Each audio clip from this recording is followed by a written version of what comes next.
दोस्तों, क्या आप कीड़ा जड़ी के बारे में जानते हैं? अगर नहीं तो आज के इस वीडियो में हम आपको बताएंगे कि कीड़ा जड़ी क्या होती है, कहाँ इसकी खेती होती है और इसकी खेती आप कैसे कर सकते हैं। तो सबसे पहले जानते हैं कि आखिर ये कीड़ा जड़ी है क्या।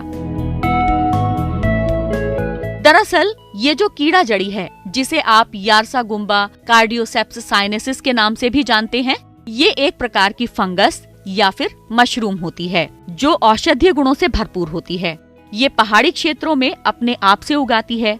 जब बर्फ पिघल जाती है तो वहाँ के लोग इसे इकट्ठा कर लेते हैं और इसे सुखाकर बेच देते हैं। अगर बात करें देशी बाजार की, तो यहाँ पर इसकी कीमत 2 से 3 लाख रुपए किलो तक मिल जाती है। लेकिन अगर इसे विदेशों में बेचा जाए तो इसकी कीमत 10 से 12 लाख रुपए किलो तक होती है।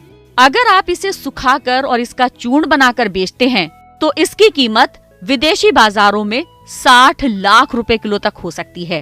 ये जो कीड़ा जड़ी है, भले ही ये खुद से उगने वाली फसल है, लेकिन संरक्षित रूप से आज इसकी खेती करना संभव है।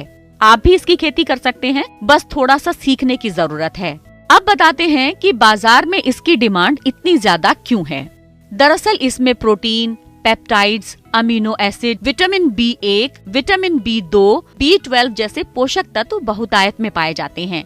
ये तत्काल रूप में ताकत देते हैं और अक्सर जब खिलाड़ी कोई ऐसी दवा का इस्तेमाल करते हैं जिससे उनके अंदर ताकत बनी रहे, तो वो अक्सर डोपिंग टेस्ट में फेल हो जाते हैं। लेकिन इसे खाने के बाद में ऐसा नहीं होता। चीनी तिब्बती परंपरागत रूप से इसका इस्तेमाल चिकित्सा पद्धति में करते हैं। और तो और इसके और भी बहुत से उपयोग हैं। फेफड़े की बीमारी हो, किडनी हो, कैंसर हो, इसके इलाज में इसका इस्तेमाल किया जाता है। इसे जीवन रक्षक दवा माना गया है। यहाँ तक कि इसे हिमालयन व्याघ्रा भी कहा जाता है, क्योंकि ऐसा माना जाता है कि इससे सेक्स पावर बढ़ती है।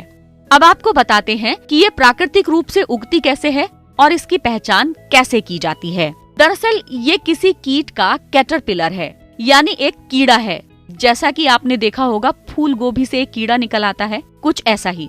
और होता क्या है कि ये जो कीड़ा है, इसके ऊपर एक तरह की फंगस लग जाती है और वो फंगस इसे वहीं का वहीं जमा देती है और इसके अंदर से पौधा निकल आता है। जैसा कि मशरूम में होता है, मशरूम किसी भी चीज के ऊपर अपने आप ही उगाती है, इसी तरह से ये भी इस कीड़े के मुंह को फाड़ते हुए पौधा बाहर निकल आता है। बस यही है कीड़ा जड़ी, जो कीड़े और जड़ी बूटी का मिश्रण है। जब आप इसे देखेंगे तो आप आसानी से पहचान लेंगे, क्योंकि इसका आधा हिस्सा ऐसा होता है जैसे कि कोई कीड़ा हो, यानी कैटरपिलर हो, और आधा हिस्सा होता है मिर्ची की डंडी की तरह। कीड़ा जड़ी का सेवन दूध में मिलाकर, चाय बनाकर, पानी में घोलकर या फिर चूर्ण के रूप में किया जा सकता है।